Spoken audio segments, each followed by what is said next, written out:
In 1886, on the 25th of October, 15 Apache warriors and one Apache chief arrived at Fort Pickens. Geronimo and his men spent many days working hard labor at the fort in direct violation of the agreements made at Skeleton Canyon.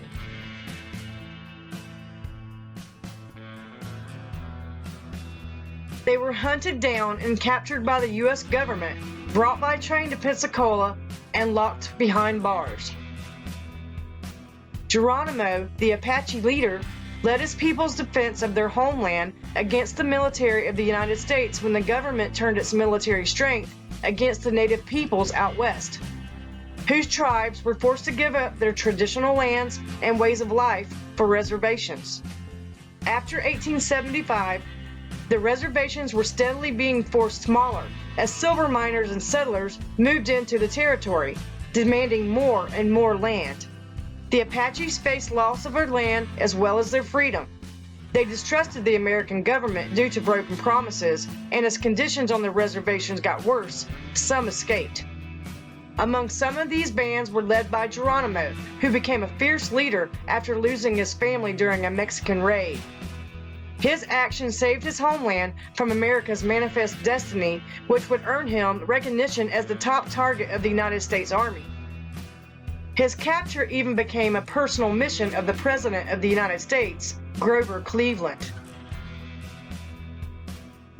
Geronimo's band raided across much of what is now New Mexico, Arizona, and northern Mexico, successfully evading 5,000 U.S. soldiers and 3,000 Mexican soldiers.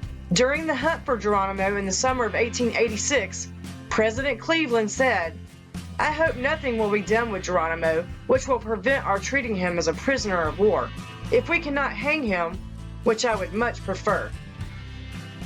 In the search for Geronimo in the deserts of the Southwest, the U.S. Army hired about 500 Apache scouts to track hostile bands. Geronimo's group was finally contacted by two of the Apache scouts, and they agreed to meet in Skeleton Canyon, located in Arizona Territory, where they negotiated with General Miles on September 3, 1886, for their surrender to the U.S. Army. When Geronimo was captured, he stated that whatever they wanted to do to him was fine. If they wanted to hang him, that was fine. But to give his people good provisions, such as fair treatment, food, and supplies, whatever they needed. And any pacts made between them should be promises kept. 4 days later, all of the tribes were put on trains and exiled to Florida, where they were held to be as prisoners.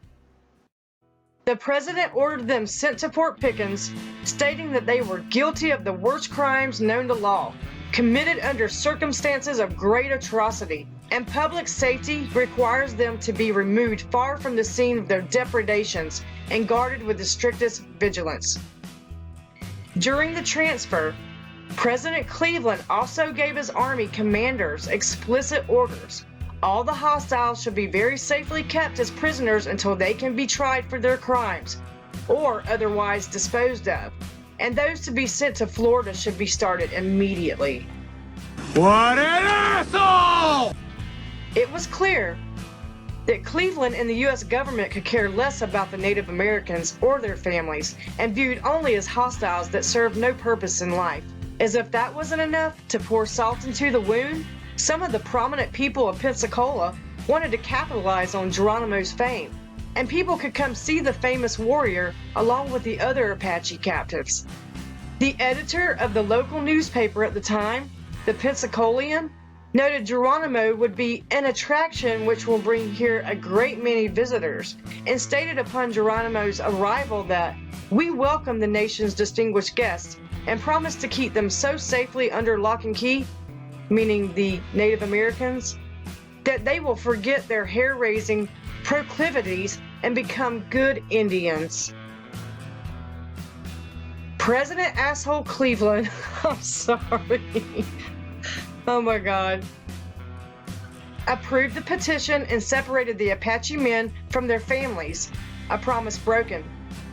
In early February of 1887, tourists from all across the country began arriving in Pensacola by train and crossed Pensacola Bay on a ferry to visit the fort and see the prisoners. Admission to see the imprisoned warriors was 50 cents for adults and 25 cents for children. On one recorded Sunday, 459 tourists visited the fort. Geronimo's imprisonment had been reduced to a sideshow spectacle. Before their surrender, the Apaches fought with skill and courage against insurmountable odds, and Geronimo became a leader of one of the last Native American groups to submit to the United States government. To some Apaches, Geronimo's band embodied the Apache values of aggressiveness and courage in the face of difficulty. For others, the ones who cooperated with the U.S. Army that became scouts and those who remained on the reservation condemned him.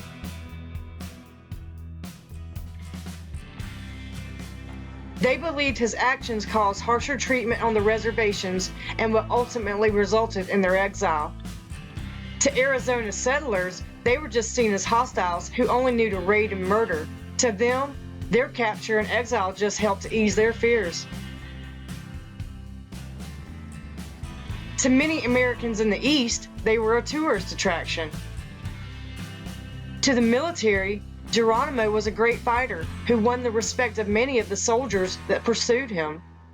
Today, this story of continued resistance against tremendous odds inspires thousands of visitors to visit Fort Pickens.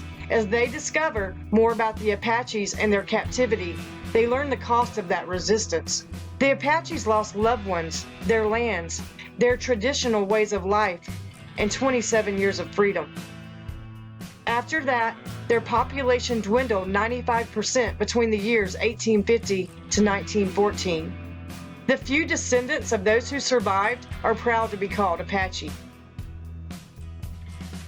Eventually, the families of Geronimo's band were returned to them at Fort Pickens and were moved on to other places of incarceration. Geronimo was an Apache leader and medicine man best known for his fearlessness in resisting anyone, Mexican or American, who attempted to remove his people from their tribal lands. He repeatedly evaded capture and life on a reservation, and during his final escape, a full quarter of the U.S. standing army pursued him and his followers. When Geronimo was captured on September 4, 1886, he was the last Native American leader to formally surrender to the U.S. military. He spent the last 20 years of his life as a prisoner of war. On his deathbed, Geronimo confessed that he regretted his decision to surrender to the U.S. His last words were reported to be said to his nephew, "I should have never surrendered. I should have fought until I was the last man alive.